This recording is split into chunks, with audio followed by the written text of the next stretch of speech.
feel like there's this one lesson that I always keep relearning, and that is to maintain some slack in my life. It's like life always gets to you.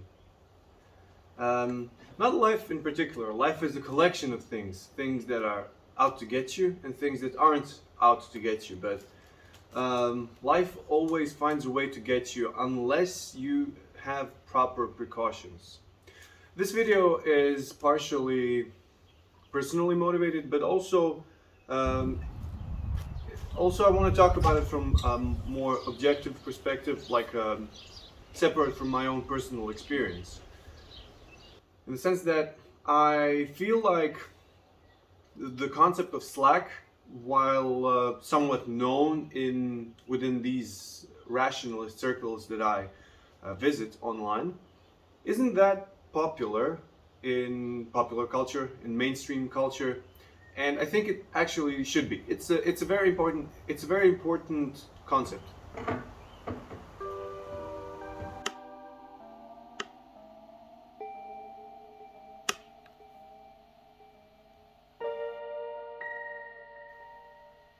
Slack is the absence of binding constraints on behavior.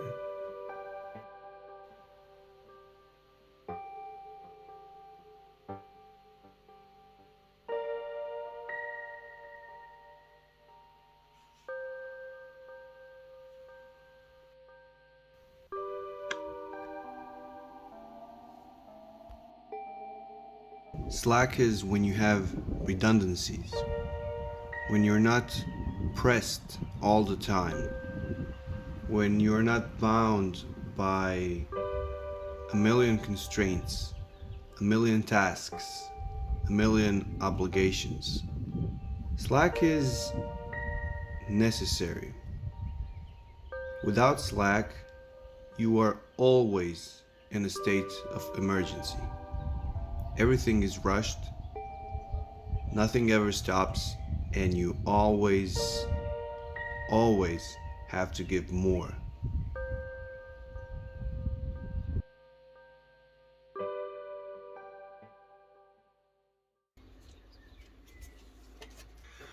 Slack is the absence of binding constraints on your life.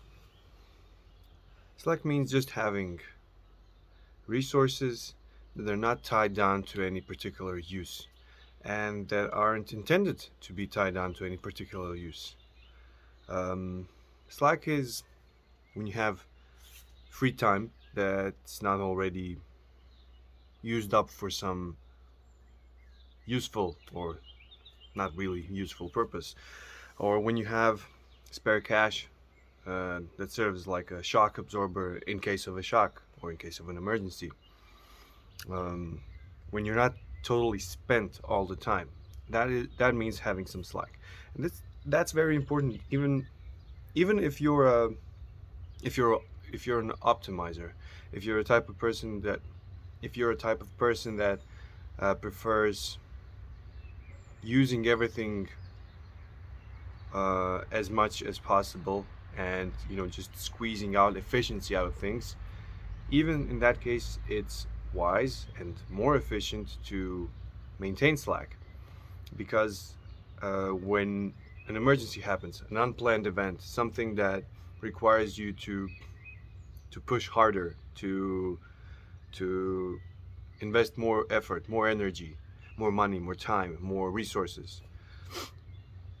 Well, in those cases, you want to have those resources, that time, the money, the energy. You want to have things in the gas tank. You want to have some sort of reserve.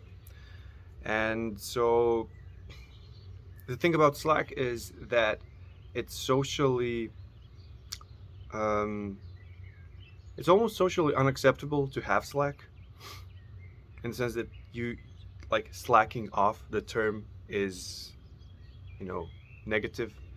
If you're slacking off, you're not working as hard as you should be, according to somebody. Having Slack not being completely spent all the time Um, you also aren't signaling dedication or a commitment or just like total involvement with your work or the social momentum, whatever the social momentum might be for your life. Um, Absence of slack can also be seen in with attention, not just money or time, but also attention. For example, if you don't have any slack in your attention economy, if you are always just if you always just have eyes on everything and you always have to be in the loop and you can never be out of the loop, like whether this is in a business related setting, so that you are the person at your workplace that everything needs to go through, or in your personal life, which usually just means that you are addicted to social media. You always have to see everything that is going on all the time in real time, or if you're caught up in the news cycle or things like that. So it's not just money, it's not just resources, it's not just energy, it's also attention. And um, and yes, when things are out there to get you, they are nobody wants to get you intentionally, or most things, people, phenomena, most of them don't want to get you intentional. They don't want to squeeze you as hard as possible just for the purpose of squeezing you as hard as possible. However, that is the effect that occurs after they are allowed to do their work as that is the effect that occurs after just normal interactions with people. Like, people will expect you to not people will expect you to pick up the slack if you have any, right? People will expect you to uh, give more. And so it's on you to protect this slack, because if everybody's living if everybody's living in a completely spent way, in a completely squeezed way, in a completely slackless way, just effort and stress and no free time, no leisure, no relaxation, no slack. um, there's kind of going to be pressure for you to fit into that mold. And well, some cultures do have ways of ensuring slack, um, where hard work isn't just signaling to others that you're a part of the same hardworking clan, but like you have hard work and then you have relaxation. This high modernist culture of ours does not have the same shock absorbers as some old cultures used to have, or some traditional cultures still do have. For example, you have the Sabbath in Orthodox Judaism, where for one day a week you do nothing.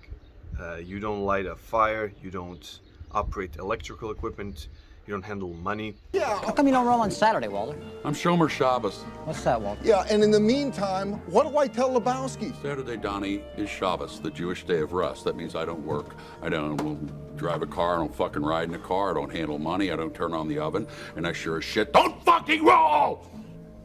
Sheesh. Shomer Shabbos! There are also different like there's the siesta in Latin American or Hispanic cultures. There are remainders of this cultural solution to the problem of everybody squeezing everybody else without nobody actually wanting to squeeze everybody else. So there are solutions to that problem, but in our high modernist culture, probably since the Industrial Revolution, these cultural shock absorbers that ensure slack, that ensure some free energy remaining in the system, are just being eroded away. Because if you cannot prove the short-term benefits of slack, then this cannot be accepted by the machine, capital M. Long-term thinking is not Moloch's forte. So yeah, that is slack, and slack is very important, and it's very important for you to keep it and to guard it, because there are very few cultural solutions that remain in place to keep slack. So there isn't like a general expectation that there's a certain day of a week where nobody's working, or a certain time in the day when everybody has a nap. There isn't anything like that anymore. And those are just two very, very easy examples, but they're, like, as I said, slack is much more than just time spent working, money, attention, everything else. So it's on you to guard it and to protect it and to fight back as soon as you lose it, because the people pushing you to lose your slack will not be your enemies. That's the insidious part. It's not going to be your enemies. It's going to be your friends, your family. It's going to be people you know. It's going to be your co-workers. They're going to ask you to, pick up the slack for them and stuff. So yeah, that's the lesson, I think, that I keep relearning all the time. And that is to keep an eye on my slack, keep things unconstrained, more unconstrained, because they will eventually get constrained by external factors. And so it's very, very important to, try to keep my schedule open, not, just not have every day just be set out for me with no room for breathing. The same with attention and just, looking at things all the time and being in the loop all the time. It's just a general phenomenon, not related to like any specific thing. So that's the lesson I keep relearning. That's the lesson I hope I will implement more in my life. To finish this video, I'd like to read the ending of a good blog post that I read that's linked to the Slack blog post.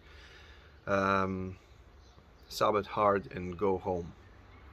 If your community center is not within walking distance, if there is not enough slack in your schedule to prep things a day in advance, or you are too poor to go a day without work, or too locally isolated to last a day without broadcast entertainment, then things are not okay. If something like the Orthodox Sabbath seems impossibly hard, or if you try to keep it but end up breaking it every week, as my Reformed Jewish family did, then you should consider that perhaps, despite the propaganda of the palliatives, you are in a permanent state of emergency. This is not okay. You are not doing okay. So, how are you?